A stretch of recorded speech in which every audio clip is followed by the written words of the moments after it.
요즘 방송에서 제공하는 투자 정보는 투자 판단에 대한 조언입니다. 방송에서 제공하는 주식의 가치, 가격 상승 및 가격 하락에 대해서는 방송사에서 보장하지 않습니다.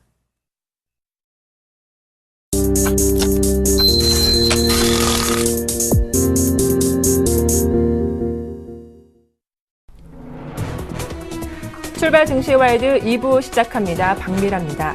지난주 국내 증시는 일주일 만에 분위기가 급변했습니다. 5월 초만 해도 1950선 지지에 주목했는데 외국인 매수가 유입되며 단숨에 연고점을 돌파했습니다. 지수가 2013까지 오르며 안도 랠리 구간에 진입하는 모습인데요. 이번 주도 외국인 매매단에 주목하며 시장 대응 전략을 모색해 봐야겠습니다. 한편 지난 주말 뉴욕 증시는 사흘 만에 반등하는 데 성공했습니다. 지표는 억가됐지만 오후장 들어 외국인의 매수세가 유입됐기 때문인데요. 이번 주에도 수많은 경제 지표와 FOMC 의사록 공개 그리고 유럽의회 선거 등 이벤트 앞두고 서서 변동성이 커질 거란 우려 목소리도 높아지고 있는 상황입니다. 한 주 시작한 월요일장 어떤 대응 전략이 필요할지 잠시 후 자세하게 살펴봐드리죠. 출발 증시와이드 2부 시작합니다.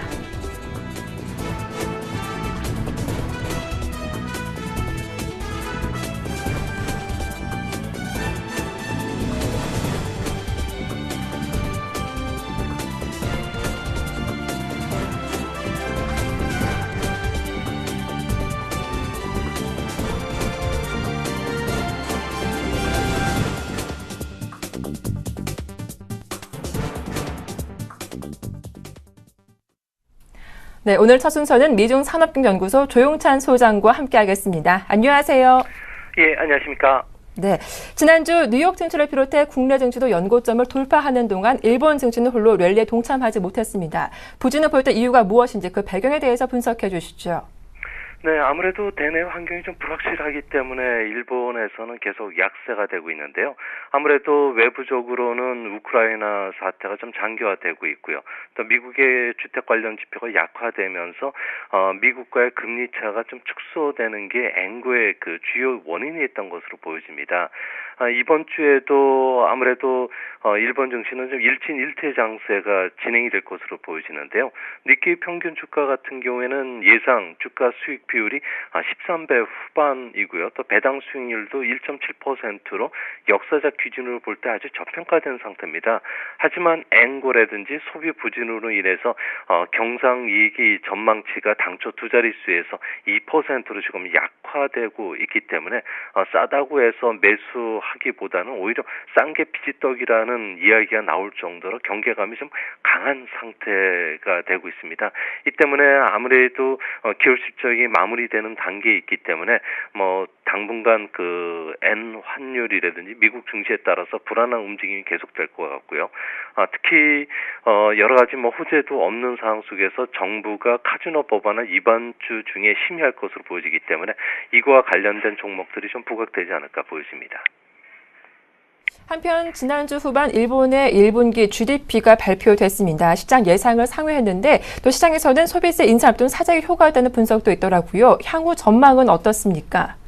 네, 지난주에 발표됐던 1분기 GDP 속보치를 보면은 전기 대비 1.5% 그리고 연율로 5.9%로 6분기 연속 그 성장세를 이어갔는데요. 아무래도 개인 소비가 8.5% 정도 늘어났고요. 또 설비 투자도 21%가 증가했던 게 주요 원인이 됐던 것으로 보여집니다. 하지만 경기 대책이 이제 집행이 일순화되면서 공적 수요가 감소하고 있다는 점이 앞으로 그 2분기 이후에 성장률을 좀 떨어뜨리는 역할을 해줄 것으로 보여지고요. 특히 2분기에는 개인 소비라든지 주택 투자가 일시적으로 하락할 가능성이 있기 때문에 성장률은 전기 대비 마이너스 4% 전후까지 하락하지 않을까 보여집니다. 좀 다행스러운 것은 최근 들어와서 고용 확대가 진행이 되고 있는데요. 이 때문에 임금 개선도 좀 되고 있습니다. 여기에 그 엔 안정이 되면서 수출 기업의 가격 경쟁력도 좀 갖춰주고 있다는 점에서는 3분기에는 좀 유증 회복보다는 좀 완만한 L자형 경기 회복을 타지 않을까 보여집니다.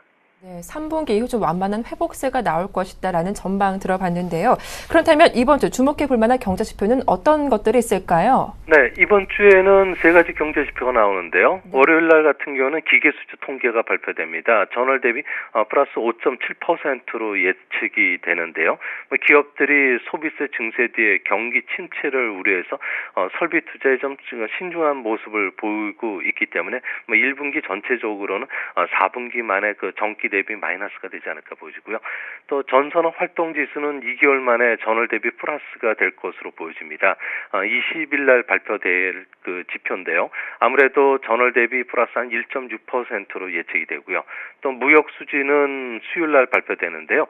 4월 무역 통계 같은 경우는 수출 금액은 플러스 4%, 수입 금액은 마이너스 1.5%가 되기 때문에 무역 수지는 5,326억엔 적자로 3월 달보다는 좀 큰 폭으로 줄어들지 않을까 보여집니다.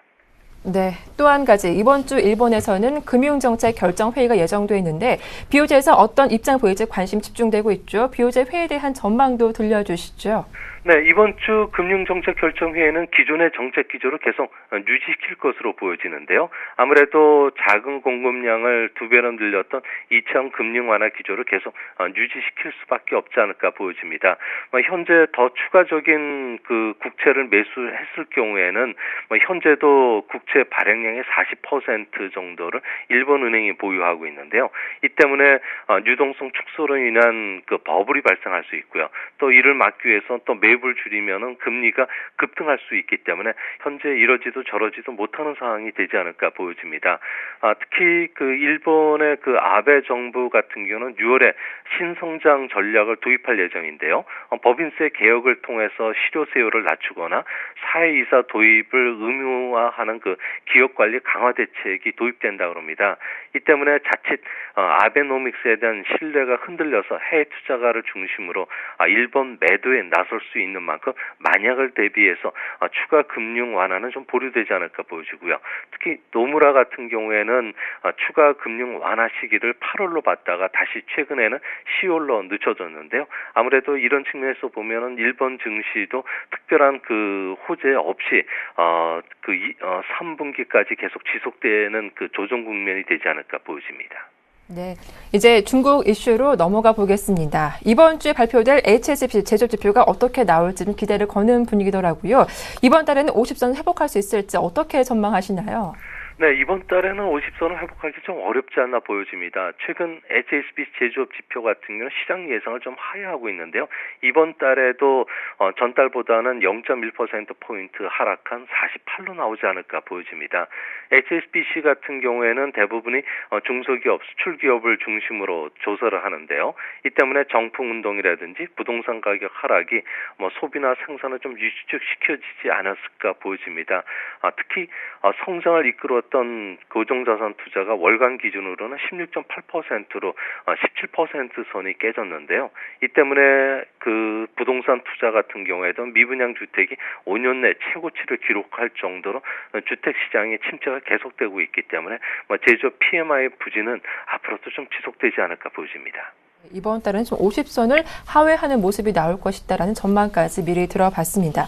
이 지표를 보면 경기 좀 하락 압력이 강해지고 있음을 확인하고 있는데 2분기 경기 연착 안착륙은 좀 가능한지 궁금합니다. 어떻게 보시나요? 네, 경기 연착륙은 충분히 가능할 것으로 보여지는데요. 2분기 여러 가지 선행 지표로 보면은 GDP 성장률은 전년 동기 대비해서 7.2% 전후로 1분기 7.4%보다 하락할 것으로 보여지는데요. 아무래도 경기 선행 지표 역할을 해주고 있는 리커창 지수로 알려진 전력 소비량이라든지 철도 화물 수송량은 여전히 부진을 면치를 못하고 있는 그런 모습이고요. 그 4월 달에 신규 대출이라든지 사회 대출 총량도 모두 전달보다 줄었는데요. 기업들의 경제 활동을 보여주는 4월 신규 대출은 7천억 유엔으로 시장 예상 8,800억 유엔을 좀 하회할 정도로 수요 부진으로 인해서 신규 자금 수요가 좀 위축되고 있습니다. 이뿐만 아니라 경제 그 유동성을 보여주는 사회 대출 총량도 1조 5,500억 유엔으로 전달보다 큰 폭으로 감소를 했는데요. 아무래도 정부가 규제를 막기 위해서 여러 가지 추가 부양책을 지금 계속 내놔야 되지만 대규모 부양책은 자산 버블이라든지 과잉 생산 문제를 부추길 수 있기 때문에 미니 부양책이 앞으로도 그칠 가능성이 높다는 점에서는 경기가 빠른 회복은 좀 어렵지 않을까 보여집니다. 네, 지난 주말 중국에서는 부동산 지표가 발표됐습니다. 좀 부진하게 나왔는데요. 이런 부동산 경기 악화는 어느 정도 장기화될까요? 네, 지금 부동산 가격 하락세가 계속 진행이 되고 있는데요. 아무래도 전달 대비 하락한 도시가 8개로 3월에 비해서 4개나 늘어날 정도로 좀 위축이 되고 있고요. 특히 신규 주택의 미분양근이 아마 19%나 증가하면서 사상 최대를 기록했는데요. 이 때문에 1선 도시는 물론 2, 3선 도시의 미분양이 증가하면서 기존 주택 거래 시장까지 지금 꽁꽁 얼어붙는 그런 모습입니다. 미분양 주택 같은 경우는 시가총액으로 GDP 18%지만 앞으로 300에서 400만 채 미분양 주택이 늘기 때문에 GDP는 35%까지 달할 것으로 보여지는데요. 이렇게 되면은 중국의 부동산 가격이 하락한다면은 버블이 붕괴되지 않더라도 지방 정부의 재정이 악화되고 있기 때문에 경기 침체는 장기화될 될 수밖에 없기 때문에 앞으로 1, 2년 정도는 주택 관련 지표들은 좀 안 좋지 않을까 보여집니다. 네, 끝으로 이번 주 중국에서는 또 다른 이벤트 중에 하나가 중국 알리바바의 미국 상장입니다. 이 회사가 정확히 어떤 기업인지 그리고 이 회사를 주목해 봐야 하는 이유가 무엇인지도 분석 도와주시죠.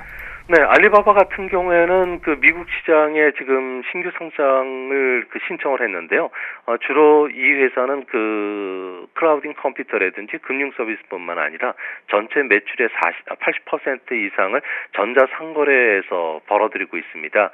매출액은 아마존이나 이베이의 합친 금액보다 많은데요. 7월을 전후해서 상장될 것으로 보여지기 때문에 아무래도 이런 측면은 우리나라 알리바바의 국제몰인 T몰에 한국 기업들이 많은 기업들이 여기서 매출이 일어나고 있기 때문에 상장과 동시에 우리나라에서도 IT와 관련된 기업 그리고 알리바바의 자회사인 T몰에 거래를 하고 있는 우리나라 기업들이 다시 부각이 될 가능성이 높다는 점은 주목해서 보셔야 되지 않을까 보여집니다. 네, 여기까지 중국과 일본 이슈들 분석해봤습니다. 도움 말씀 고맙습니다. 네, 감사합니다. 네, 지금까지 미중산업경연구소 조용찬 소장과 함께했습니다.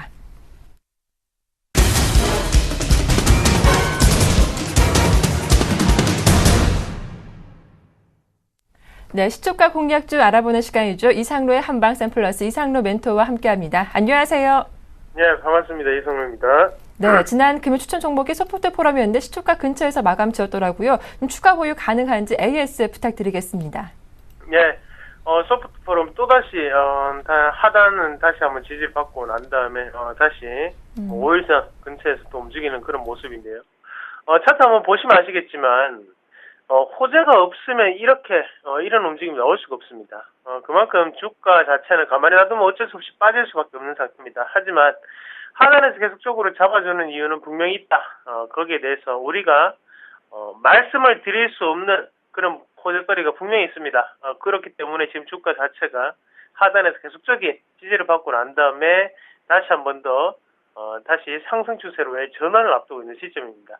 만약에 여기서 갭하락이 한 번쯤 나오더라도 4,000원에서 3,990원 제가 말씀을 드렸던 가격까지는 무조건 홀딩하면서 앞으로의 주가 방향을 좀 더 지켜보시는 게 제일 좋지 않나 그렇게 조금 말씀을 드리겠고 소프트 포럼이 지분을 가지고 있는 것이 바로 한국의 컴퓨터고요. 한국의 컴퓨터가 지분을 가지고 있는 것이 바로 인베디드 소프트웨어의 최강자 바로 MDS테크죠.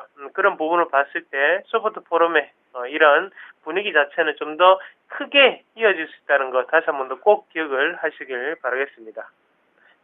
이렇게 소프트 포럼 AS 들어봤습니다. 자, 이어서 오늘장 시초가 공략주는 어떤 종목일까요?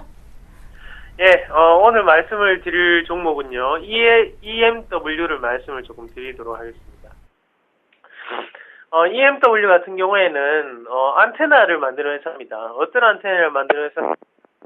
우리가 스마트폰에 들어가는 내장형 안테나를 만드는 회사고요. 그래서 뭐 스마트폰에 들어가는 안테나의 종류가 상당히 많습니다. 그냥 뭐 스마트폰이 단순하게 보일지 몰라도 내부에는 안테나가 뭐 여러 가지가 들어가는데 그 중에서 메인 안테나를 만들고 있는 회사다. 그리고 거기에 대해서 납품처는 S전자 다들 아시죠? 그 회사에 납품을 하고 있는 상태입니다.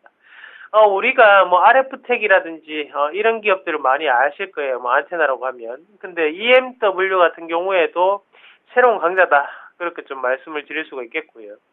갤럭시 S5가 최근 들어서 외국에서 상당히 많이 팔리고 있는, 인기에 팔리고 있는 모습이 많이 보이고 있죠. 그런 모습 봤을 때 1분기 실적에 대해서 EMW를 상당히 고평가를 했었습니다. 하지만 1분기에 대한 고평가 자체보다는 조금 실적이 미흡한 실적이 나타났었고요. 그런 실적적인 악재가 나왔기 때문에 현재부터 2분기, 3분기, 4분기에는 좀 더 긍정적인 실적이 발현될 확률이 상당히 높다. 그렇게 조금 말씀을 드릴게요. 그렇게 보면 주가 자체도 지금 자리에서는 추가적인 상승이 좀 더 가능하지 않나 그렇게 보는 시각이고 같이 한번 차트를 한번 보겠습니다. 맥점자리가 두 가지 정도가 보이는데요. 상단에 4,200원 선 그리고 하단에 4,100원 선인데 지금 하단선 자체 이 4,100원 선 자체를 밟고 난 다음에 다시 한 번 더 휩소 구간 우리가 이렇게 한번 이렇게 꺾고 난 다음에 이렇게 올라오는 상태거든요. 이런 상태가 지속됐을 때는 상단에 있던 이 매물권이 더욱더 확실한 상태가 될 수 있다는 거죠. 이런 모습 봤을 때 EMW는 추가적인 상승이 상당히 농후하지 않나 그렇게 조금 말씀을 드리도록 하겠습니다. 자, 시초가 매매를 조금 하시길 바라겠고요. 그래서 매수가는 시초가, 그리고 목표가는 플러스 3%, 그리고 손절 권역 같은 경우에는 하단에 4,040원 선, 그래서 4,040원을 손절선으로 대응하신 전략 말씀을 드리도록 하겠습니다. 오늘 시초가 공략주 EMW 자세한 대응 전략까지 들어봤습니다. 잠시 후 9시부터 샘플러스 홈페이지에서 이상로 멘토님의 무료 공개 방송이 이어지니까요. 여러분들의 많은 참여 부탁드리겠습니다. 지금까지 샘플러스 이상로 멘토와 시초가 공략주 함께 살펴봤습니다.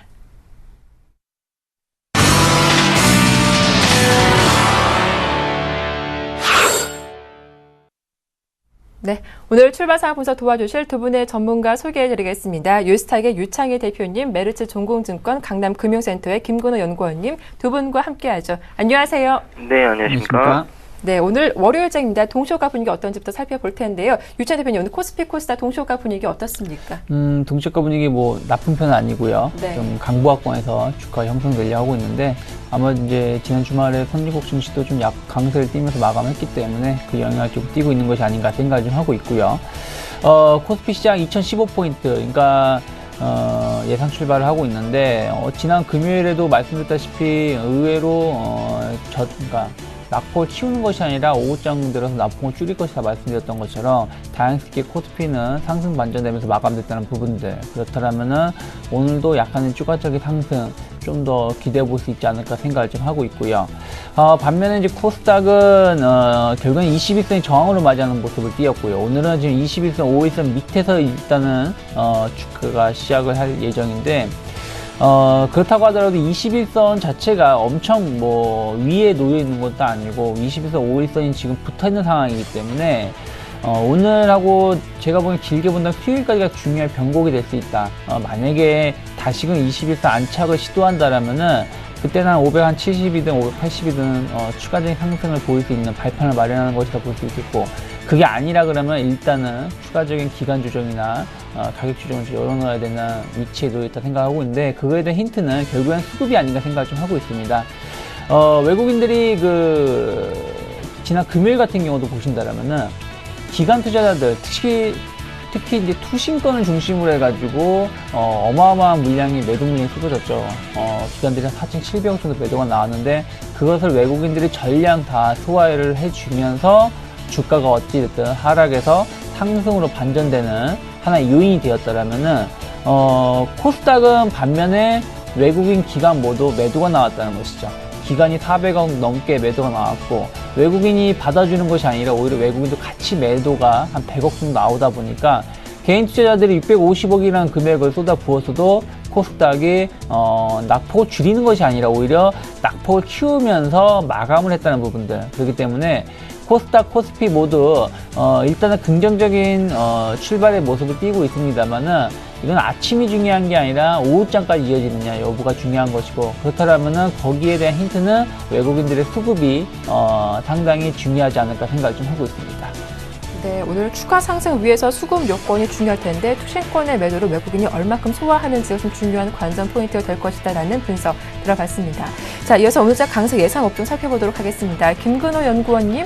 네, 일단 금요일날 각 수급 주체별로 좀 어떤 종목들을 샀는지 살펴보면, 일단 외국인 같은 경우에는 코스피 기준으로 삼성전자, 그리고 NC소프트, SK하이닉스, 삼성생명, 그리고 현대차, 포스코, 현대모비스, 한국전력, SK텔레콤, LG디스플레이 이런 종목들을 좀 샀습니다. 일단 가장 먼저 많이 보이는 게 이제 대형 IT 종목들이 좀 많이 보이고요. NC소프트 같은 경우에는 너무 낙폭과대에 따른 어떤 매수세 이런 부분으로 좀 이해할 수 있을 것 같고, 그 외에 철강이라든지 자동차, 보험, 전체적으로 또 유틸리티라든지 통신 다양하게 좀 샀습니다. 그러니까 대형 IT나 IT 쪽 말고는 굉장히 좀 종목별로 접근했다라는 느낌이 굉장히 좀 강하게 든다라는 얘기를 좀 드리고 싶고, 일단은 가장 많이 보이는 업종은 코스피 기준으로 외국인은 일단 대형 IT 쪽이다라는 말씀을 드리겠습니다. 그리고 기관 같은 경우에는 코스피 기준으로 삼성물산, CJ, 코덱스 레버리지, 삼성중공업, 삼성엔지니어링, 아모레퍼시픽, 삼성증권, 그리고 SKCNC, GS건설, LG생활건강 이런 종목들을 좀 많이 사는데요. 일단은 간간히 좀 건설업종 관련된 종목들이 좀 보인다라는 얘기를 좀 드리고 싶고, CJ라든지 삼성증권, SKCNC 이런 종목들, 아모레퍼시픽 역시나 업종별로 특징이 있진 않은 것 같습니다. 그러니까 종목별로 좀 기관도 접근을 했다. 그래서 일단은 외국인은 대형 IT, 기관은 건설업종, 이 두 가지가 오늘 좀 강하게 움직일 가능성이 좀 있는데, 일단 건설업종 같은 경우에 최근에 좀 낙폭이 어느 정도 좀 마무리가 된 부분들이 좀 있는 것 같습니다. 물론 대형주 시장이 좀 좋아졌기 때문에 전체적으로 좀 올라온 느낌은 좀 있지만, 일단 건설업종들이 다시금 좀 바닥을 잡고 바닥에서 좀 움직이려는, 꿈틀거리려고 하는 모습들이 좀 포착되고 있다. 그래서 대형주 쪽에서는 건설주가 그래도 바닥 따지기는 좀 해놓은 것 아닌가라는 느낌을 강하게 받았고요.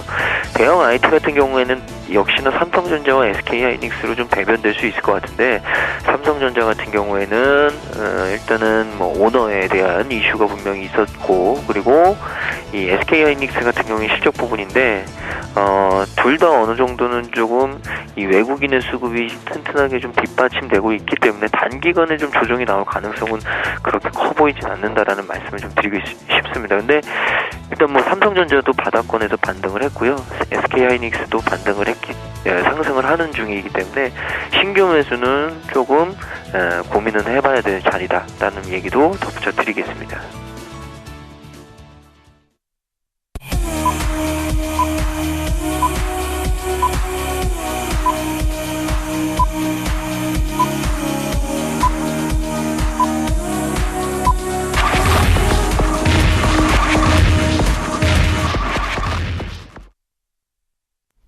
네, 5월 19일 월요일장 개장을 했습니다. 코스피가 연고점을 돌파한 가운데 추가 상승 여부에 관심이 쏠리고 있죠. 외국인 수급이 관건이 될 텐데 자세한 출발 상황 분석해드리겠습니다. 유채 대표님, 코스피 출발 어떻습니까? 네, 코스피 일단은 아까 말씀드린 대로 강보합으로 좀 출발하려고 하고 있고요. 네. 2014포인트에서 주가가 형성이 예상이 되고 있고요. 일단은 말씀드렸던 대로 추가적인 상승 가능성에 좀 무게감이 있지 않을까. 설사 조금 상승을 좀 축소한다고 하더라도 5일선 정도 2006포인트나 2007포인트 정도가 지지가 될 수 있다고 생각하고 있기 때문에 일단 긍정적으로 보시면 좋지 않을까 생각을 좀 하고 있고요. 코스닥 시장 역시 마찬가지입니다. 일단은 조금 코스피는 조금 강세로 출발해서 559포인트에서 주가가 형성이 예상되고 있고요. 그렇다면 일단은 21선 근저리에서 출발하는 것이기 때문에 21선을 일단 안착을 할 수 있느냐 여부를 좀 지켜보시길 바라겠습니다. 전체적으로 이제 선물 차트를 좀 간단하게 좀 보신다라면은 상승 출발하면서 263포인트에서 주가가 형성이 되고 있고요. 오늘 선물은 좀 지켜봐야 될 부분들이 제가 그동안 계속 말씀드렸던 게 미결제 약정이라든지 환율이 아니라 그 베이시스 동향이 상당히 중요하다고 말씀드렸었는데 선물 베이시스가 지난 금요일에 약간 이제 약세로 전환이 되려고 하는 모습을 좀 띄면서 마감을 하고 있었습니다. 그래서 오늘 같은 경우 좀 봐야 될 부분들은 미결제 약정도 상당히 조금 감소가 되어 있는 상황에서 선물 베이시스가 다시 좀 강세로 좀 전환이 되는지 여부. 만약에 선물 베이시스가 조금 강세가 전환된다라면은 외국인 추가적인 매수세 강하게 유입을 기대해 볼 수 있는데, 만약에 그게 아니라 그러면은 약간 수급 공백이 좀 발생될 수 있다라는 거 좀 지켜보시길 바라겠고요. 환율 같은 경우 약간 1원 정도 하락을 해서 1023원 정도에서 형성이 되고 있고요. 일단은 지난 목요일인가요? 수요일 정도에 이제 외환 당국이 강하게 개입을 하면서 1028원, 7원 정도까지 거의 1030원 근방까지 올려놨던 부분들이 목금해서 또 이제 다시 약세로, 강세로 좀 돌변이 되면서 마감을 했는데, 오늘 지켜봐야 될 부분들은 한 1025원, 6원까지만 올라가도 참 좋겠다. 그렇게 된다라면은 환율에 대한 좀 두려움이 조금 해소가 될 수 있기 때문에 그 부분 지켜보시기 바라겠습니다. 네. 자, 이어서 일본 증시 출발 상황 살펴보겠습니다. 지난 금요일에는 1% 이상 좀 추가 하락이 나오는데 오늘 다행히 반등이 나오고 있습니다. 0.24% 강보합 14,130엔에 출발했습니다. 지표 하나 살펴보죠. 일본의 3월 기계수주가 전월비 19.1% 증가했습니다. 전망치 6% 내외인데 큰 폭으로 상회다라는 소식 전해드리겠습니다. 자, 바로 이어서 코스피 시총 상위 종목들 출발 상황 살펴보겠습니다. 네, 전반적으로 좀 혼조세가 나오고 있는 상황입니다. 대장주 삼성전자가 0.63% 약보합권에서 거래가 진행되고 있고요. 현대차가 0.6% 역시 약보합이고 SK하이닉스가 0.8%로 하락세로 출발하고 있습니다. 반면 현대모비스가 0.34% 강보합에 출발하는 가운데 포스코도 좀 파란불이 들어와 있는 상황이고요. 한국전력이 강보합권에서 출발하고 있습니다. 네, 네이버가 현재 보합권에 움직이고 있고요. 기아차가 오늘 3거래일 만에 반등하고 있죠. 1% 이상 강하게 올라와 주고 있고, 신한주주가 강보합에 거래되고 있습니다. 삼성생명 0.4%로 약보합에 출발하고 있고요. SK텔레콤이 0.67% 강보합으로 빨간불 들어와 있습니다. 코스닥 분위기도 확인해 보겠습니다. 네, 셀트리온 0.4%로 약보합에 출발하는 가운데 파라다이스가 0.26% 강보합입니다. 반면 서울반도체 파란불 들어와 있죠. 0.26% 약보합이고요. CJ오쇼핑 0.89%로 강보합 출발하는 가운데 CJ엔도 0.5%로 강보합권에서 상승세를 이어가고 있습니다. 네, 이어서 이 시각 업종 분위기 확인을 해보겠습니다. 김건호 연구원님, 어떤 업종이 좀 오르고 있나요? 네, 일단은 가장 먼저 의약품 쪽이 먼저 치고 나오고 있고요. 코스피 기준입니다. 일단 그 다음이 통신, 그리고 기계, 운수창고, 종이목재, 음식료, 서비스, 증권, 이런 순으로 좀 빨간불이 들어오고 있는데, 일단 의약품 쪽은 최근에 중소형 제약사들이 굉장히 좀 좋은 것 같습니다. 물론 이 바이러스 관련된 또 진드기 이런 문제도 있었지만 전체적으로 일단 중소형 제약사들의 실적들이 괜찮았습니다.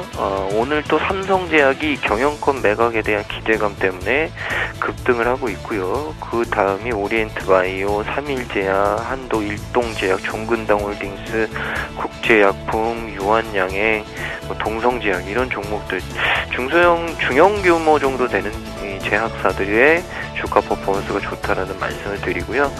오늘 또 통신도 좀 강하게 나오고 있는데, 일단 LGU 플러스는 좀 마이너스고 나머지 SK텔레콤과 KT가 좀 플러스로 나오고 있습니다. 그 다음 업종이 기계인데, 최근에 기계 업종도 소폭 조금 견고하게 좀 움직이는 모습들이 좀 확인되고 있다라는 얘기를 좀 드리고 싶습니다. 그리고 그 다음에 이제 운수창고, 운수창고라고 해서 자동차는 아니고요. 역시나 항공주들하고 이 해운주들, 이런 종목들이 좀 포진이 되어 있는데, 오늘 페노션이 또 이 여러 가지 좀 인수자에 대한 얘기들이 좀 나오는 상한가로 직행을 했고요. 현대상선, 그리고 한익스프레스, CJ 대한통운, 이런 종목들이 좀 올라오고 있다라는 말씀을 드리겠습니다. 그리고 오늘 또 이 종이목재 업종도 좀 좋은 모습을 보여주고 있는데, 일단 모나리자가 굉장히 좀 치고 나오고 있고요. 그 다음에 페이퍼 코리아, 영풍재지, 테림포장 순으로 좀 움직이고 있다라는 말씀을 드리고 코스닥을 좀 살펴보면요, 오히려 대형주 코스피보다 코스닥이 조금 더 좋은 모습으로 좀 나오고 있습니다.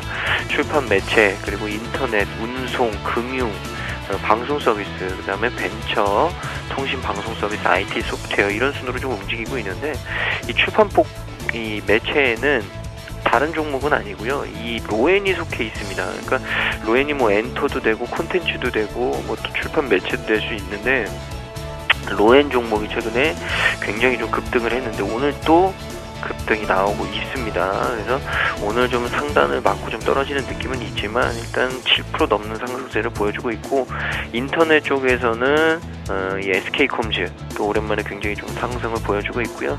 그 다음에 이제 다나와 같은 종목들이 오르고 있다.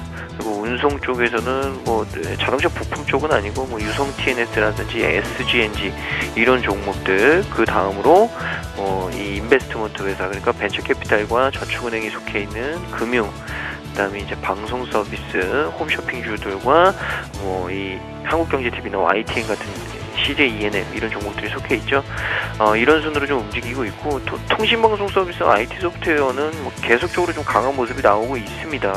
역시나 이 말씀드렸던 이 사물인터넷 관련된 종목들도 많이 포진이 되어 있기 때문에 이 통신 서비스나 이 IT 소프트웨어 이쪽은 계속적으로 좀 모멘텀이 나오고 있다라는 말씀도 덧붙여드리겠습니다. 현재 코스피 시초가 대비 한 7% 정도 밀리면서 2,005포인트로 현재는 약보합권에서 거래가 진행되고 있습니다. 수급을 보니까 장 초반 현재 외국인의 선현물 매도가 강하게 나오고 있는 상황인데요. 유찬 대표님, 수급 분석해 주시죠. 네, 수급을 좀 보신다면 오늘 좀 수급이 중요하다 말씀드렸었는데, 네. 외국인들이 거래소에 한 240억 정도 매도가 나오고 있고요. 선물 쪽에서도 거의 한 900계약 가까운 매도가 나오고 있고요. 코스닥도 마찬가지로 한 18억 정도 매도가 나오고 있는데, 아무래도 조금 이제 그 프로그램 매도를 조금 나오고 있는 것이 아닌가, 비차익을 통해서 연출이 되고 있고, 기관들이 이 매도 물량을 잡아주는 것이 아니라 개인 투자자들이 조금 더 매수를 잡아주고 있기 때문에 일단 수급이 오후장 들어서 조금 개선되는지 여부를 좀 지켜볼 필요는 있다 생각을 하고 있습니다만, 일단 오늘 아침 수급은 썩 좋은 건 아니다 생각을 좀 하고 있고요. 업종별로 보신다면 일단 유통업 쪽으로 해가지고 170억 정도 매도가 나오고 있다는 부분들 좀 체크를 해보셔야 되지 않을까 생각을 좀 하고 있고요. 그 다음에 전기전자, 화학 순으로 좀 매도 물량이 많이 쏟아지고 있다는 거 지켜볼 수 있겠습니다. 네. 자, 이어서 외환시장 출발 상황 분석 살펴보겠습니다. 오늘 순서는 KB 외환선물의 정경팔 팀장과 함께합니다. 안녕하세요. 네, 안녕하십니까? 예, 오늘 외환시장 출발 상황 어떤지 분석 도와주시죠. 네, 오늘 서울 외환시장은 지난주 금요일 종가 대비 1원이 하락한 1,023원에 개장했고요. 개장 이후에는 1,022원 60전과 1,024원 사이에서 움직이고 있습니다. 이 시간 현재는 개장가보다는 조금 상승한 1,023원 80전에 거래가 되고 있습니다. 지난 주말 국제외환시장은 매우 완만한 수준의 위험 회피 양상을 보였는데요.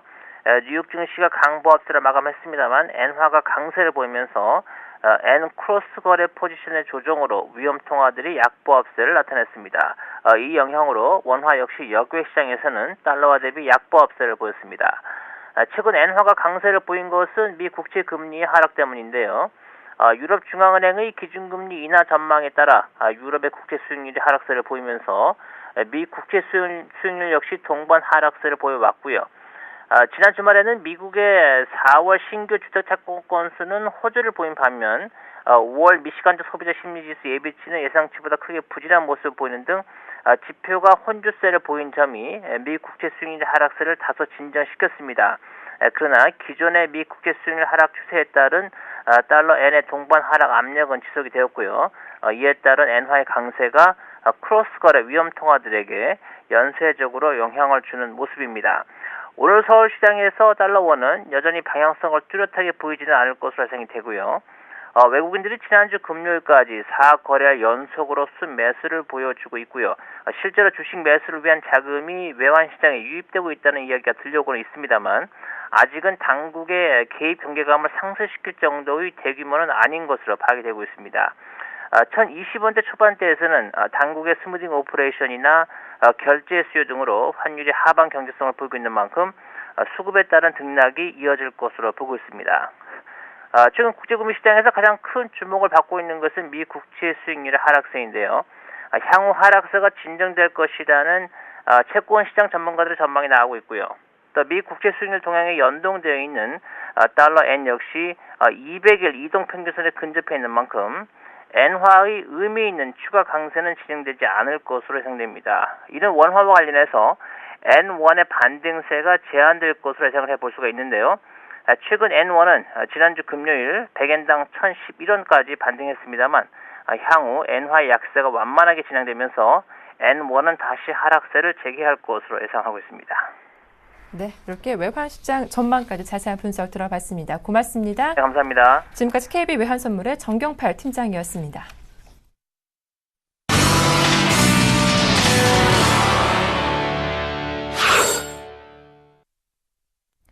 네, 오늘장 돌발 종목들 분석 도와드리겠습니다. 먼저 장 초반 상한가 진입한 종목이 있어서 바로 살펴볼 텐데요.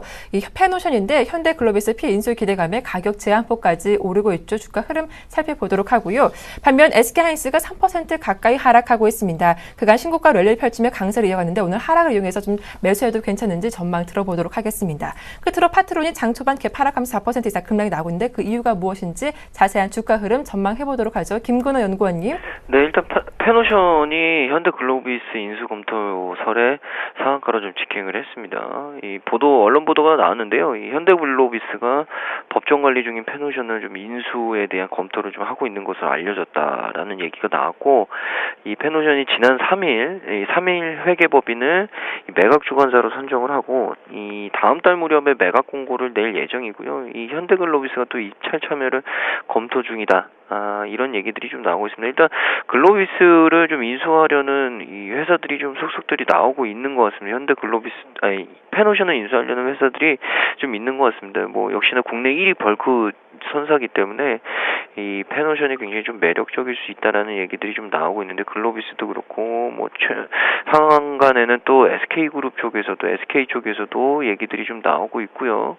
뭐 역시나 일단 누가 좀 사가는지 이 부분이 좀 중요할 것 같고, 뭐 사실 페노션은 아쉬울 게 없죠. 어차피 좀 매각이 된다면 이 페노션한테는 굉장히 좀 좋을 수 있다. 그리고 페노션이 또 법정 관리 후에 처음으로 흑자가 났습니다. 1분기 영업이익이 한 500억 가까이 나왔는데, 이 STX 그룹에서 분리한 이후에 이 연료유에 대한 직접 구매 이런 부분으로 비용을 굉장히 줄이고 운항 효율성 자체를 굉장히 높이는 데 좀 주력을 했기 때문에 여러 가지 좀 다양한 자구책을 씀으로써 1분기 흑자를 돌려놨습니다. 이제는 이 새 주인 찾기 이 부분이 가장 주요한 모멘텀이 되지 않을까라는 말씀을 좀 드리고요. 뭐 이런 종목을 뭐 산다 매수한다 이런 부분보다는 역시나 과연 이 매각 절차에 대해서, 그리고 이 매각자들이 얼마만큼 좀 관심을 가질 것인가, 이 부분에 대해서는 계속적으로 좀 관심을 갖고 접근을 해봐야 되는 종목이 아닐까라는 말씀을 좀 드리고 싶습니다. 그리고 두 번째 종목은 SK하이닉스인데 오늘 그렇게 뭐 큰 이슈가 나온 것은 없습니다. 근데 일단 조정이 좀 나오는 것을 봤을 때는 좀 수급적인 문제가 훨씬 더 좀 크지 않나라는 말씀을 좀 드리고 싶습니다. 그래서 오늘 좀 지수가 고점을 찍고 마이너스로 좀 전환한 지금 현재 상황에서 이 SK하이닉스도 최근에 주가 흐름 금요일날 봤을 때 또 고가가 나왔고 42,300원. 그 부분 때문에 결국에는 좀 차익 매물에 대한 부분들도 소폭이 있지 않았나. 그래서 외국인이 최근에 굉장히 좀 많이 수급이 유입이 됐는데 뭐 이 부분에 있어서 잠깐은 쉬어갈 수 있는 어떤 그런 좀 자리가 아닐까라는 생각을 좀 드리고 싶고요. 일단 전체적으로 중장기적으로 기대감들은 굉장히 많습니다. 이 디램 가격이 예상외로 굉장히 좀 안정적으로 버텨주고 있고, 하반기에 또 보통 디램 수요가 하반기에 굉장히 좀 몰려 있는데 이 부분에 대한 평가도 긍정적이기 때문에 일단 전체적으로 중장기적인 어떤 모멘텀은 살아있다. 근데 중요한 것은 주식이란 게 뭐 항시 일직선상으로 좀 가는 방향, 한 방향으로 가지는 않기 때문에 더 오를 만큼 오른 상태에서 지수도 조정을 받고 하이닉스도 좀 쉬어갈 때가 된 것 같다라는 얘기를 좀 드리고 싶고요.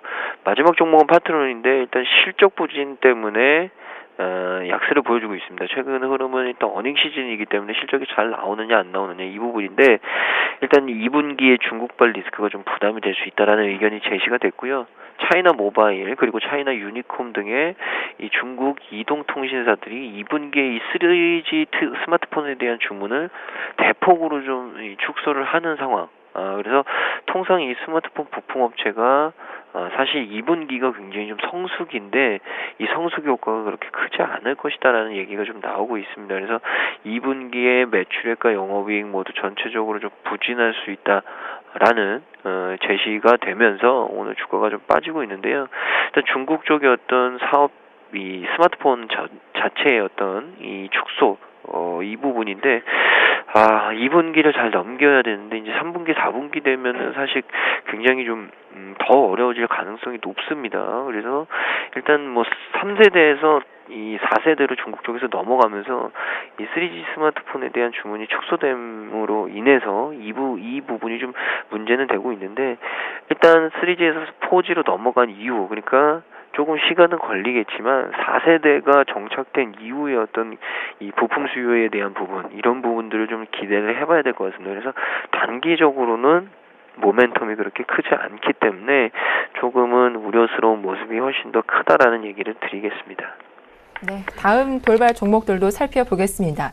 SK컴즈가 장 초반 9% 이상 강하게 오르고 있습니다. 사진 편집이 가능한 어플리케이션이죠. 싸이메라 다운로드 건수가 1억 건에 육박했다는 소식이 장 초반 나오고 있는 상황이고요. 웰메드가 4흘째 급등하면서 52주 신고가를 경신했습니다. 드라마 효과 이번엔 가수 서태지 효과를 받고 있는데 자세히 살펴보도록 하고요. 끝으로 마스크 백신주가 장 초반 강세를 이어가고 있죠. 최근 메르스 바이러스 공포가 확산되는 가운데 미국에서는 사람간 감염이 처음으로 확인됐다고 합니다. 유찬 대표님. 네, 일단은 뭐 SK컴즈를 좀 보신다라면 싸이메라라고 해가지고 이제 카메라 관련된 어플리케이션인데요. 이게 6천만 건을 돌파했다고 어떤 이제 뉴스가 나온 게 한 작년인가요? 올 초반에 그런 뉴스가 나왔는데 한 넉 달 만에 최근 들어 9천만 건 돌파가 얘기 나왔고, 뭐 조금 있으면은 뭐 1억 건 돌파도 예상이 된다라고 나오고 있죠. 특히 이제 기대가 되고 있는 것은 국내 이용객보다 오히려 해외 이용객이 더 많다는 부분들. 국내 이용객이 한 20% 정도밖에 안 되고요. 해외 이용객이 한 80% 된다는 얘기는 일단 해외 시장에서의 그 긍정적인 효과를 통해 가지고 추가적인 다른 사업을 좀 연계해 볼 수 있다는 것이죠. 물론 이 싸이메라로 인해서 지금 매출되는 건 전혀 없습니다. 돈이 되는 건 하나도 아니에요. 그런데 이것을 통해 가지고 SNS처럼 옛날에 이제 그 SK컴즈가 인기를 구사했었던 것 중에 하나가 이제 싸이월드라고요. 지금 이제 사업을 접었습니다만은 싸이월드를 통해 가지고 소셜 커뮤니티를 어떻게 보면 우리나라 최초로 시연했던 거랑 마찬가지거든요. 근데 이제 그 부분이 이제 페이스북으로 이제 인기가 넘어가고 어떤 이제 경영상의 전략의 문제로 인해 가지고 지금 인기가 좀 식었는데 이런 것들을 좀 연동시킬 수 있다는 부분들이 좀 기대감을 작용하고 있는 것 같습니다. 그래서 주가도 한 9% 가까운 상승세를 보여주고 있는데 일단은 뭐 좀 아쉬운 점이 있다면 일단은 만약에 네이버의 라인처럼 어떤 매출을 일으키고 있지는 못하다는 부분들이 좀 아쉬운 부분들이 있고요. 이것을 통해 가지고 다른 사업을 연동시킬 수 있는 발판 마련을 할 수 있다라는 것은 저도 긍정적으로 평가하고 있습니다만은 그거는 앞으로 이제 지켜봐야 될 부분이다 생각을 하고 있습니다. 그래서 주가 자체도 일단은 한 7,800원, 8,000원 정도로 해가지고 약간 매물대가 많이 쌓여있기 때문에, 단순하게 싸이메라의 다운로드 증가로 인한, 주가 상승은 좀 제한이 걸릴 수 있다라고 개인적으로 생각하고 있기 때문에, 그 점 염두에 두시길 바라겠고요. 웰메이드가 오늘도 강세를 띠고 있습니다. 거의 10% 가까운 상승세를 띠고 있는데, 최근에 대형 이슈가 많았죠. 닥터 이방인이 엄청난 인기를 끌면서 이정도 효과를 보고 있고요. 그리고 지난 금요일인가요? 지난주쯤에 MC몽하고 이제 계약을 했다고 합니다. 그래서 4년 만에 복귀를 하는 거죠. 병역 파문이 일단 발생된 상황에서 4년이 지난 시점에서의 컴백, 특히 MC몬 같은 경우는 뭐 예능, 음악, 뭐 모든 부분에 대해서도 두루 섭렵할 수 있는 몇 안 되는 연기자 중에 하나이기 때문에 상당히 좀 기대감을 좀 보고 있고요. 거기다 이제 서태지 씨가 9월에 컴백을 할 예정인데요. 그때 이제 콘서트 등을 같이 협의를 해서 진행을 한다. 그러니까 워낙에 이제 강력한 어떻게 보면 연예인들이겠죠. 연예인들에 대한 복귀가 계속해서 진행이 되고 있기 때문에 주가 자체가 좀 긍정적인 모습을 띠고 있다 생각하고 있습니다. 특히 이제 뭐 다 필요 없다 생각하고 있어요. 뭐 서태지 씨라든지 MC몽 이건 것보다도 이종석 씨의 효과가 더 크다 생각을 하고 있고요. 뭐 중국에서는 뭐 별그대를 뛰어넘는 인기를 보이고 있고요. 오히려 별그대는 상영할 때는 인기를 끌었습니다만은 중국 내에서 드라마로 상영하기 좀 힘든 상황이 놓였죠. 중국에서는 약간 판타지성 있는 드라마는 이상하게 심의에 걸린다고 합니다. 저도 몰랐는데. 근데 뭐 닥터 이방인 같은 경우는 그런 경우가 없기 때문에 오히려 드라마가 끝나고 나서도 중국의 수출에 대해서 상당히 용이하게 작용할 수 있기 때문에 그 부분을 좀 긍정적으로 높게 평가하고 있다 생각을 하고 있습니다. 그래서 주가가 올라오고 있는데 어쨌든 좀 주가가 좀 많이 올랐던 부분도 있어요. 그래서 오늘도 보신다라면은 강하게 상한가를 치고 나가는 게 아니라 한 4,500원대에서 약간 차익 매물이 나오고 있다는 부분들은 좀 체크를 하자. 하지만 앞으로의 그 주가 변동성은 좀 크게 작용할 수 있기 때문에 항상 좀 예의주시하면서 대응할 필요가 있다 생각을 하고 있고요. 끝으로 이제 메르스가 지금 이제 해외에서 난리라고 합니다. 뭐 치사율이 30% 넘는다고 하고 있고요. 지금은 일단 사우디아라비아 중심으로 해가지고 대부분 환자가 있습니다만은 이게 이제 다른 나라로 조금씩 확산되고 있는 모습을 띠고 있죠. 박쥐에서 낙타로 전염이 돼서 그 낙타에서 사람으로 전염이 됐는 것으로 지금 추정이 되고 있고요. 아직 이제 백신은 나오지 않았고요.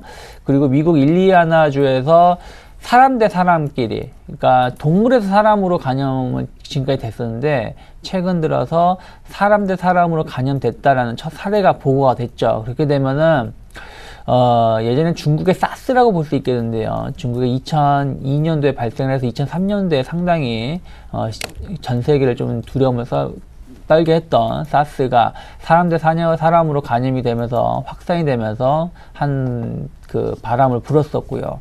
또 2009년도인가요? 그때 이제 신종플루가 또 새로 발생을 해가지고 상당히 두려움을 쌓이게 했었죠. 지금 메르스라는 이런 백신, 약간 호흡기 질환, 질환 관련된 그 백신인데, 일단은 제일 중요한 것은 사람 대 사람 감염이 얼마나 좀 확대가 되는지 이걸 좀 봐야 된다고 생각을 하고 있고, 아직 백신이 나오지 않았기 때문에 이 영향이 좀 작용할 수 있다 생각하고 있습니다. 하지만, 과연 우리나라의 백신주들이 영향이 있겠느냐? 전혀 연관성이 없다는 것이죠.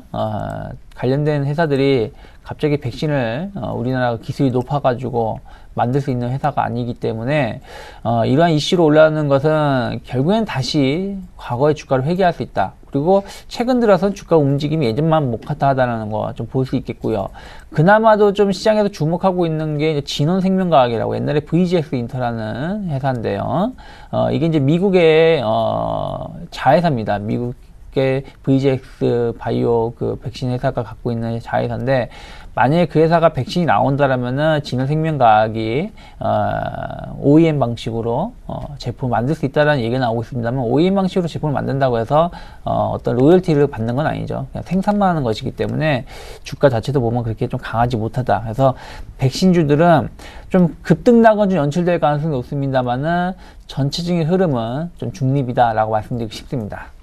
네, 자 이어지는 돌발 종목들 분석해 보겠습니다. 먼저 삼성제약이 매각 기대감으로 이틀째 상한가에 올랐는데요. 4일째 주가 강하게 오르고 있는데 보유하신 분들 어떻게 대응할지 대응 전략 짜보도록 하고요. 네, 실제 따라 희배가 엇가는 두 종목 살펴볼 텐데 먼저 로엔이 1분기 어닝 서프라이 주가 9% 이상 강하게 오르고 있는 반면 미래나노텍은 하락하면서 10% 이상 급락세가 나오고 있습니다. 김건호 연구원님. 일단 삼성제약이 매각 기대감 때문에 뭐 이틀째 좀 상한가가 나오고 있는데요. 일단 뭐 아직까지 확실한 건 아니고요. 이 조회 공시 답변을 통해서 최대 주주 지분과 경영권 매각을 고려하고 있다라고 좀 밝힌 바가 있습니다. 일단 일단 뭐 전체적으로 좀 이 매각에 대한 부분을 추진을 하려고 하는 것 같은데, 뭐 삼성제약이라 그래서 삼성그룹사는 아니고요. 일단은 뭐 다른 부분으로 좀 이해를 해주시면 될 것 같고, 뭘로 좀 유명하냐 이 말씀을 좀 드리면, 이 삼성제약이 생산하는 것 중에 가장 유명한 게 이 가스명수입니다. 가스명수를 생산하는 회사인데, 일단 뭐 전통은 좀 오래됐죠. 오래됐는데 최근에 좀 이 실적 부분이 그렇게 좋지 않았습니다. 작년까지. 근데 일단은 뭐 어떤 부분인지 모르겠지만 일단 매각에 대한 부분이 얘기가 좀 나왔고요. 뭐 시가총액이 한 470억 가까이, 한 500억 정도 될 텐데, 일단 이 인수하기에는 어느 정도 좀 충분한 사이즈는 있어 보인다. 근데 과연 이 경영진에서 이 매각에 대한 진실성을 좀 갖고 움직일 수 있느냐 없느냐, 이 부분에 대해서는 좀 지켜봐야 될 것 같다라는 말씀을 드리겠고, 일단 뭐 움직임상, 그러니까 기술적으로는 뭐 지금 상태에서 신규로 매수를 해야 된다 말아야 된다 이 말씀을 드릴 자리는 아닌 것 같고요. 보유하고 계신 분들은 조금 더 홀딩을 해봐도 된다 라는 말씀을 좀 드리겠습니다. 그리고 다음 종목은 로엔인데, 최근에 로엔도 굉장히 좀 많이 올랐습니다. 이 로엔이 사실 작년에도 좀 움직였던 부분들이 좀 있었는데 올해도 계속적으로 좀 상승폭이 좀 나오고 있습니다. 전체적으로 뭐 이 엔터 회사들의 좋은 모습들이 좀 있었기 때문일 수도 있는데, 일단 1분기에 굉장히 좀 실적이 좋았죠. 1분기 영업이익이 전년 동기 대비해서 150% 넘는 증가율, 매출액은 50% 넘는 증가율을 보여줬고요. 뭐 드라마 별에서 온 그대의 이 OST, 오리지널 사운드 트랙과 아이유 음원, 이런 부분이 로엔이 자체적으로 보유한 이 디지털 음원의 유통 부문 자체의 수익이 굉장히 좀 늘어나면서 1분기 실적에 대한 서프라이즈가 나왔고요. 이 강력한 실적에 대한 기반을 통해서 결국에는 주가 상승을 좀 이끌어냈다라는 말씀을 좀 드리겠습니다. 그래서 실적이 좋아지면서 이런 부분들이 주가로 좀 반영이 됐다라는 얘기를 드리는데, 일단 뭐 저평가에 대한 얘기도 좀 계속적으로 나오고 있습니다. 예상치가 한 16배, 17배 정도 나오는데, 사실 콘텐츠 업종, 이 소프트웨어 업종이 17배 정도 수준으로 나오는 거는 사실 저평가긴 저평가인데, 일단 전체적으로 좀 보자라는 부분이 있는 거죠. 그래서 일단 전체적으로 좀 봤을 때는 뭐 국내 회사들 일단 분명히 비교를 해봐도 저평가 구간은 있다. 실질적으로 또 실적도 나오고 있고요. 이런 부분들이 일단은 고점을 만들어놨고, 일단 중요한 것은 조금 더 상승폭은 나올 수 있다는데 단기간에 좀 많이 올랐기 때문에 좀 매매는 좀 차분하게 하셔야 되지 않을까라는 얘기를 드리고 싶습니다. 그리고 마지막 종목은 로엔과는 상분된 미래나노텍인데, 실적이 굉장히 좀 안 좋게 나왔죠. 1분기 적자가 좀 확대되면서 11%대 급락이 나왔는데 지금은 그래도 조금 회복이 됐습니다.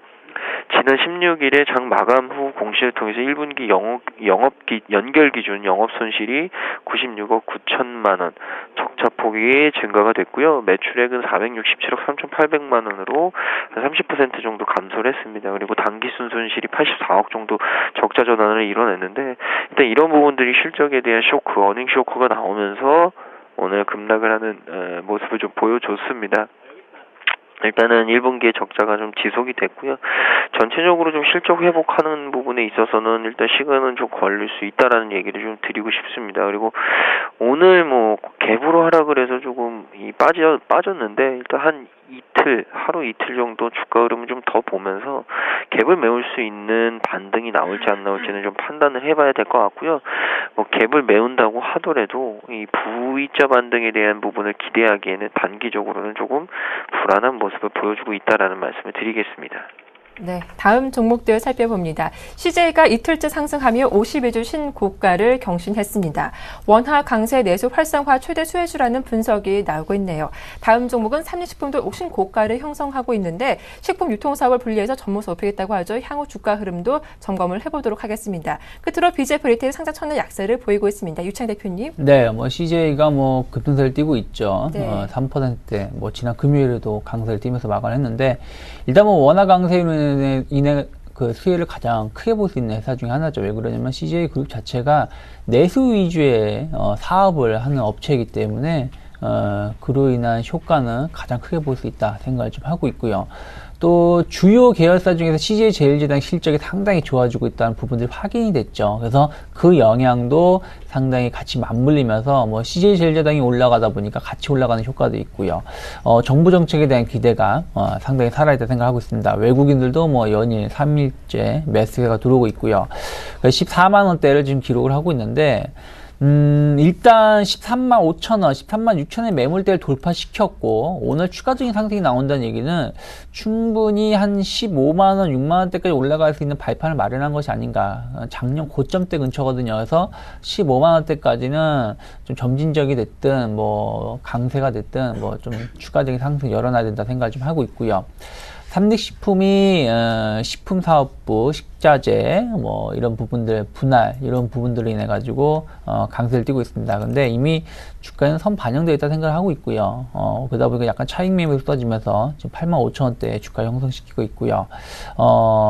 빵 산업 쪽에 대해서 상당히 호실적을 보여주고 있고 뭐 꾸준한 성장세를 보여주고 있습니다만은 이미 주가 자체가 작년에 대비해서 하다못해 5일 초 대비해서도 거의 한 60-70% 올랐다는 얘기는 추가적인 상승은 좀 힘들 수 있다. 오히려 기간 조정, 행보세를 좀 보일 가능성이 높기 때문에 단순하게 그 회사 분할, 뭐 재편입 이런 부분이 인해 가지고 그 주가 상승은 좀 제한적일 수 있다라고 말씀드리고 싶고요. 끝으로 이제 BJF 리테일이 오늘 첫 상장을 했습니다. 네. 쉽게 생각해서 CU 편의점에 생각하시면 될 것 같아요. CU 편의점을 운영하는 회사고요. 공모가가 41,000원이었던 걸 대비한다라면 지금 55,000원에서 형성되고 있는 건 높게 형성되고 있다 볼 수 있겠고요. 여러 가지 요인이 있죠. 원래는 이제 이번에 상장을 못하게 올해 상장을 해야지 옛날에 이제 보강 회미리마트, 그러니까 회미리마트 일본에 있는 회미리마트의 그 네임을 따와서 사용을 하다가 재작년인가부터 상호명을 바꿨는데 만약 올해까지 상장을 안 하게 되면은 일쪽에다가 배상을 좀 해야 되는 부분들이 있었기 때문에 좀 상장을 했던 부분들도 있고요. 다만 이제 편의점 업계가 CU가 어찌됐든 거의 뭐 GS 리테일하고 같이 1, 2위를 등락을 하고 있는 회사이기도 하고요. 근데 최근 GS 리테일 주가를 보신다라면 실적이 계속 좋지 못하면서 약세를 띄었죠. 그렇다면 CU도 역시, 그러니까 BJF 리테일도 역시 마찬가지로 주가 흐름 좀 지켜봐야 된다. 단순하게 기대감만으로 접근하기에는 좀 부담이 될 수 있지 않을까 생각을 하고 있습니다. 네, 여기까지 돌발 종목들 살펴봐 드렸습니다. 지금까지 두 분과 함께했죠. 유스탁의 유창일 대표님 그리고 메르츠 종금증권 강남금융센터의 김건호 연구원님 모두 수고 많으셨습니다. 고맙습니다. 네, 감사합니다.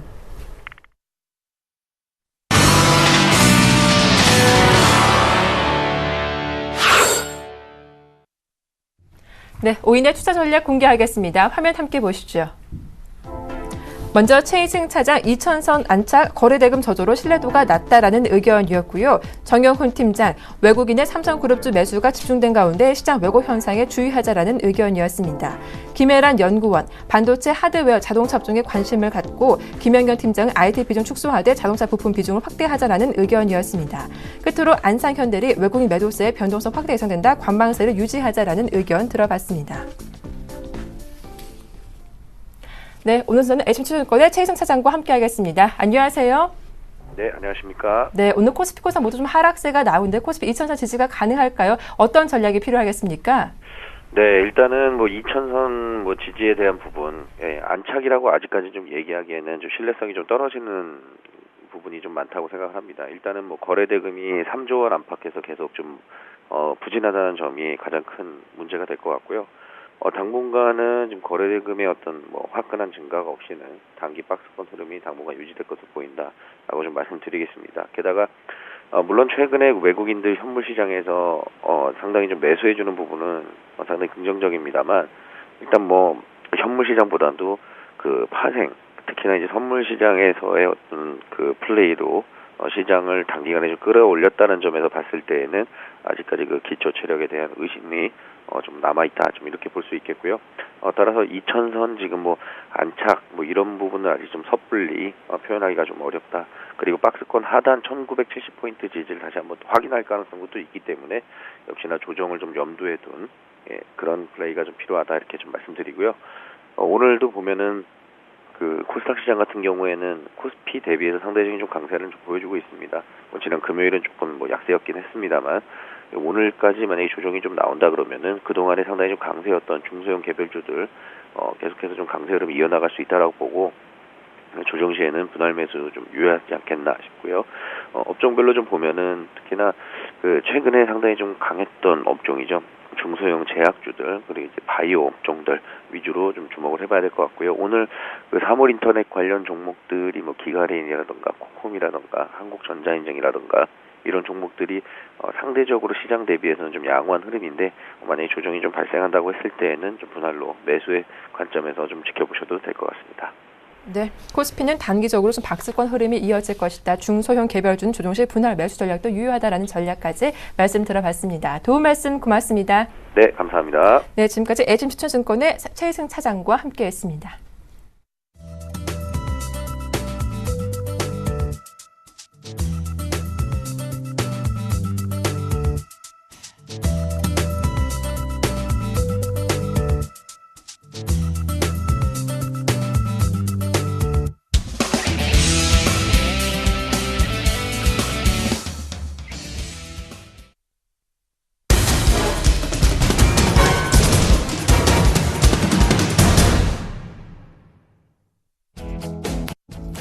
안녕하십니까. 오전장 저가 매수로 오후장 역전을 노려보는 시간, 역전의 명수 예병군 멘토입니다. 자, 시장이 지금 좀 소폭 건전한 조정 구간에 들어와 있습니다. 금일 이제 2005포인트 선에서 지금 계속 이어지고 있는데요. 시장은 상승 가닥 속에서의 건전한 조정이라는 거 다시 한번 강조드리도록 하겠습니다. 시장이 지금 많이 흔들거릴 거예요. 왜냐하면 개인 투자자분들의 심리를 끊임없이 흔들어 놓을 수 있는 그런 장입니다. 왜냐하면 변동성 구간이죠. 이 변동성 구간이 지나야만 결국은 안도랠리가 나오고, 안도랠리가 나와야만 우리 장이 대세 상승 쪽으로 가신다고 보면 될 것 같습니다. 근데 지금 대세 상승이 안 갈 이유가 있습니까? 명확하게 따지자면 자, 2년여간의 박스권에 갇혀 있었고, 유럽이나 미국 증시는 굉장히 큰 폭으로 상승을 했습니다. 우리의 발목을 잡고 있었던 중국 증시도 이제는 어떤 중국 경기 부양책과 더불어서 올라오고 있다는 점 참고를 해보시면 되겠고요. 코스닥이 여전히 좀 좋은 모습들 보이면서 올라왔었기 때문에 그 점도 참고를 해보셨으면 좋겠습니다. 코스닥이 먼저 강한 상승이 있었고, 그 다음에 코스피가 지금 뒤따라오고 있는 형국이라는 것도 참고를 해보셨으면 좋겠습니다. 지금 연중 최고치를 코스피가 연중 최고치를 좀 갱신을 해 나가는 모습에서 조정이 들어왔다는 거 참고해 보신다면, 지금은 아직은 상승 가닥 속에 있다는 것도 참고를 해 보셔야 될 것 같습니다. 지금 여기서 빠지니까 또다시 박스권 상단을 터치하고 밀리는 거 아니냐라는 생각도 하실 겁니다. 그것이 일반적인 지금 시장의 해석도 많은데요. 결과적으로 2년여간에 갇혀있던 박스권 장세가 지금 살짝 그 위를 뚫으려고 계속 시도를 하고 있는 중입니다. 이 시도는 하루아침에 이루어지는 것은 아니고요. 계속 터치를 할 겁니다. 그러면서 시장에 계속 변동성을 줄 것이고, 그 변동성 속에서 여러분들이 자꾸 차익 실현을 하거나 일단은 팔아놓고 보자는 심리를 자꾸 건드릴 거예요. 자, 그런 부분들 참고해 보시면 될 것 같습니다. 그러니까 좋은 종목군은 어떻게 하셔야 된다? 꾹 쥐고 가셔야 되고, 그 다음에 이 프로를 통해서 여러분들이 종목을 고르는 해안을 가지시길 당부드리도록 하겠습니다. 일단 오늘도 목표가를 달성한 게 하나 있네요. 전에 종목들 보면서 살펴보겠습니다. 컴투스인데요. 컴투스가 드디어 이제 목표가를 달성을 했습니다. 제가 한 10% 정도의 수익을 예상하고 들어갔었고요. 지금 들고 계신 분이 있다라면 그대로 좀 지금은 박스권을 여기 살짝 돌파를 하는 모습이에요. 그죠? 살짝 돌파를 하는데 여기가 일단은 돌파가 돼야 되겠죠. 그런데 이게 지금 아직까지는 한꺼번에 돌파하기는 좀 힘들 거예요. 여기서 횡보가 조금 더 나와준다든가, 안 그러면 이걸 갭으로 뛰어넘어야 되는데 갭으로 뛰어넘지 못했습니다. 그렇다면 지금 구간에서 따라 들어가신 분이 있다면 차익 실현 관점 말씀드리도록 하겠습니다. 자, 그리고 이제 5장 역전 가능한 섹터를 또 살펴봐야 되겠죠. 앞으로 이 월요일 시간을요, 좀 SK 하이닉스 시간을 한번 잡아볼까, 그런 생각도 좀 하고 있습니다. 일단은 역전의 관점부터 좀 설명을 해드릴게요. 모바일 D램이 급격하게 진화하고 있다는 점, 그 진화를 통해서 지금 매출이 꾸준히 이어지고 있고, 그 매출이 바로 밸류에이션으로 이어지고 있다는 점도 여러분이 참고를 해보셔야 될 것 같고요. 계속 강조드립니다. 사물 인터넷 시장 굉장히 거대한 시장입니다. 어마어마한 시장인데 이 사물 인터넷 시장의 근간을 이루는 것이 바로 이런 D램, 모바일 D램, 즉 반도체 쪽이라고 보시면 될 것 같습니다. 그 중에서도 가장 좋은 모습을 하고 있는 것이 지금 대형 IT 쪽에서 보면 SK 하이닉스입니다. 오늘 소폭 조정이 들어와 있습니다. 제가 분명히 말씀드렸습니다. 39,000원대까지 분할 매수하시는 전략. 그러니까 지금 계속 가격이 떨어지면 여기서 2% 단위로 끊어서 분할 매수를 해 들어가시면 될 것 같습니다. 그래서 노리는 구간은요 굉장히 좀 크게 일단은 보도록 하겠습니다. 여러분들 일단은 그 목표가에 대한 부분들은 여기서는 말씀을 안 드릴게요. 목표가는 여러분들이 말씀을 드리면 꾹 쥐고 가시는 그런 성향이 있어서 그것들은 좀 나중에 말씀을 드리고요. 일단 지금 가격대도 굉장히 좋습니다. 일단 차트 잠깐 볼게요. 차트 보면서 설명을 드리도록 할 텐데 차트를 전체적으로 좀 확대를 해 보겠습니다.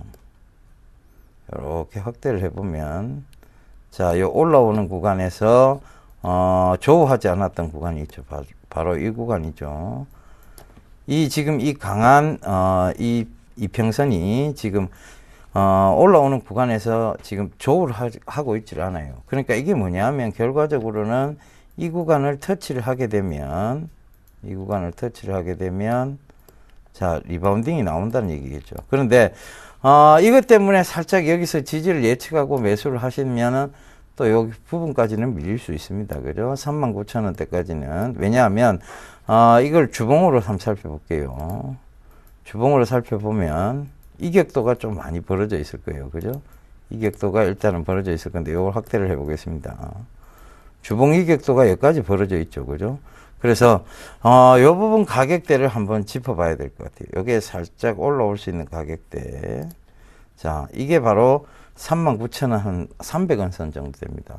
여기까지는 한 번은 밀려줬다가 올라갈 수도 있다는 거 참고를 해보시면 되겠습니다. 그래서 제가 분할로 매수하시는 건 이걸 터치를 안 할 수도 있어요. 39,300원대를 터치를 안 할 수도 있는데 일단은 여기서 올라오다가 보면 한 번은 크게 밀리는 자리대가 나옵니다. 이격이 벌어지면 어떤 습성이 있는 거 좁히로 들어오는 습성이 있어요.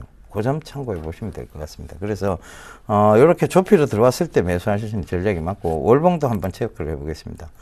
일단 월봉이 굉장히 긴 기간 동안 긴 기간이죠. 이 긴 기간 동안 바닥권을 지금 기고 있어요. 그죠?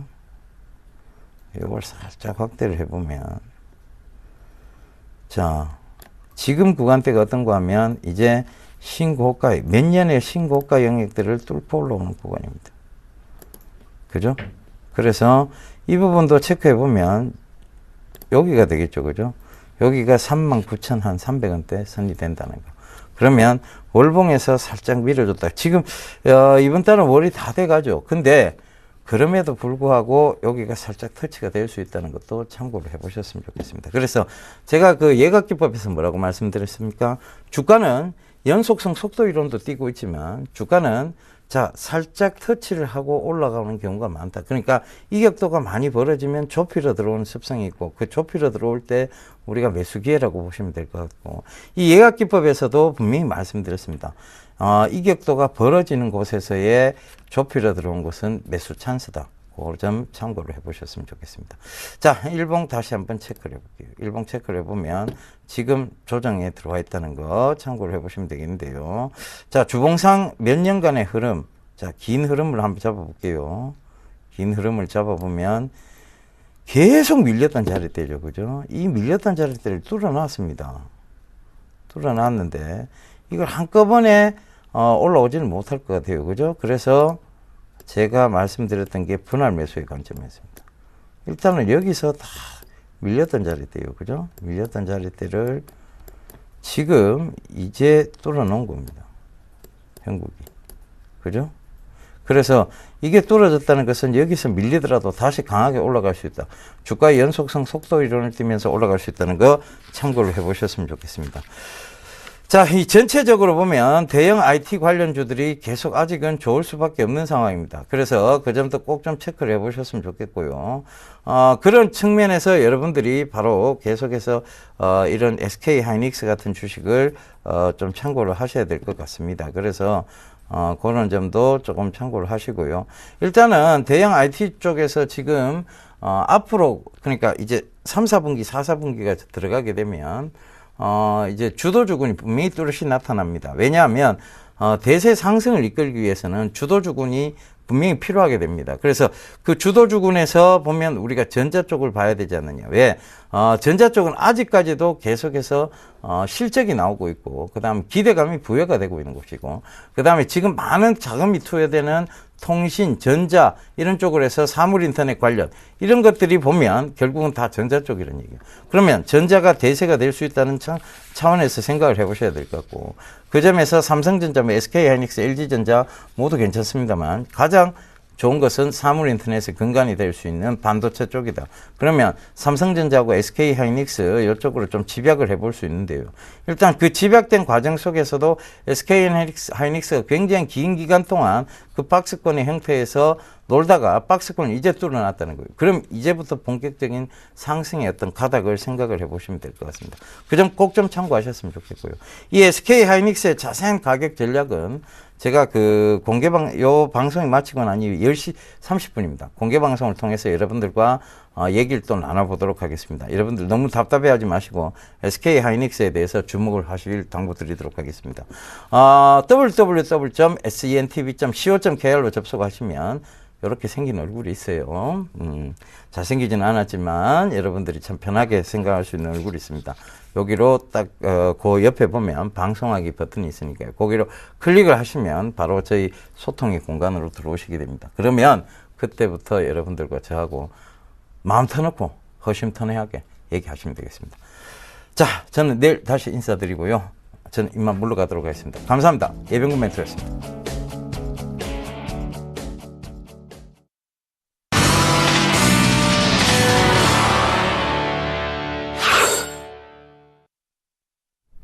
네, 한 주를 시작하는 월요일이죠. 오늘 외국인의 매도가 나오며 코스피는 2010선 아래로 내려갔습니다. 이 코스닥도 동반 약세가 이어지는데요. 오늘 종가에서 낙폭을 어느 정도 줄일지 시장 흐름 끝까지 체크해 보시길 바라겠습니다. 출발 증시와드 2부는 여기서 모두 마치겠습니다. 함께해 주셔서 고맙습니다.